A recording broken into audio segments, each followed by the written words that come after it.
So this is still a continuation of tutorial 9 of Eco. We're on number 11. Now in number 11, all this thing calculating elasticity and all, there's a shortcut, right? You can bypass that.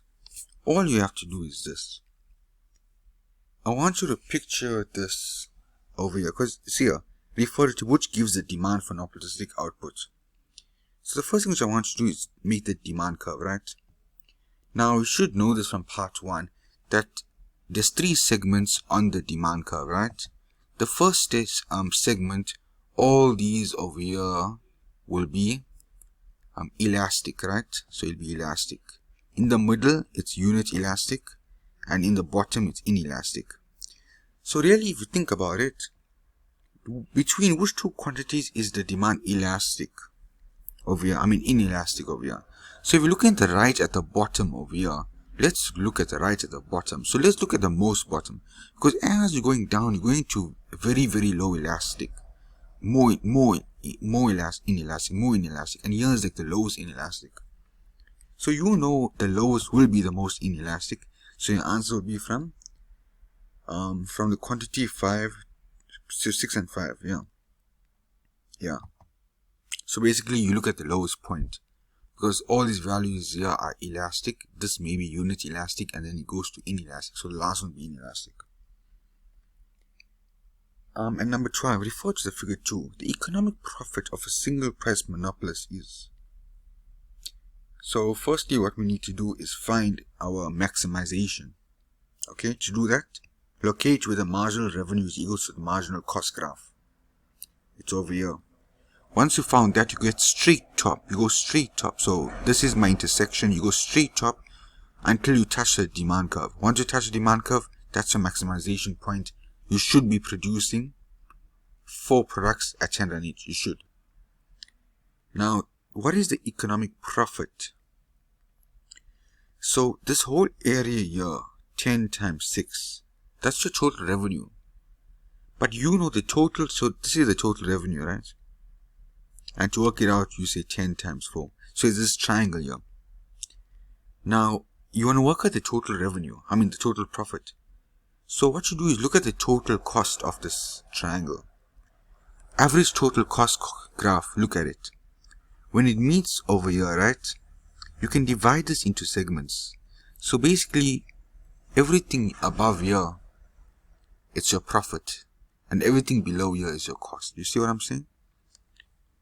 So, I want you to work out the area of this. So it's length times breadth, it's a rectangle. What is the length from here to here? It's 4. So 4 times, what is this length? 2. 4 times 2 is 8. So the answer is $8 per day. You see what I'm saying?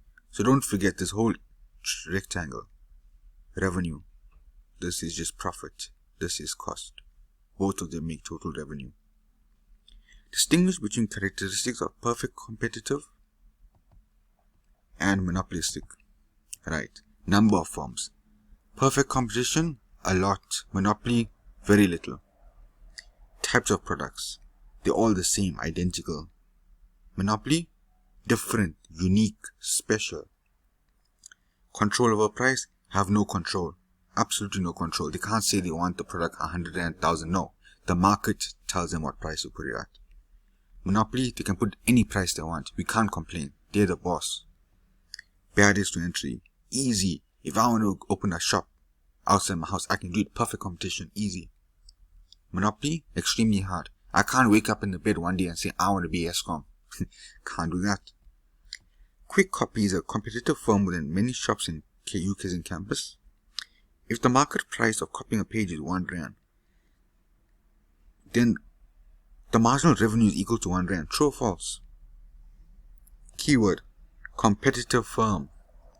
What do you know about the competitive firm? What is the firm's demand curve? It's perfectly elastic, horizontal. And you know this line represents the marginal revenue. Also, it represents the market price.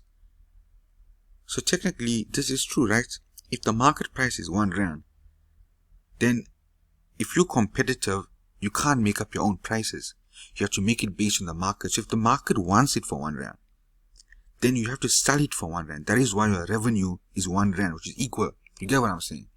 You can't say, I want to make the price 10 rand. No. If the market price, that means what the product is going for is 1 rand.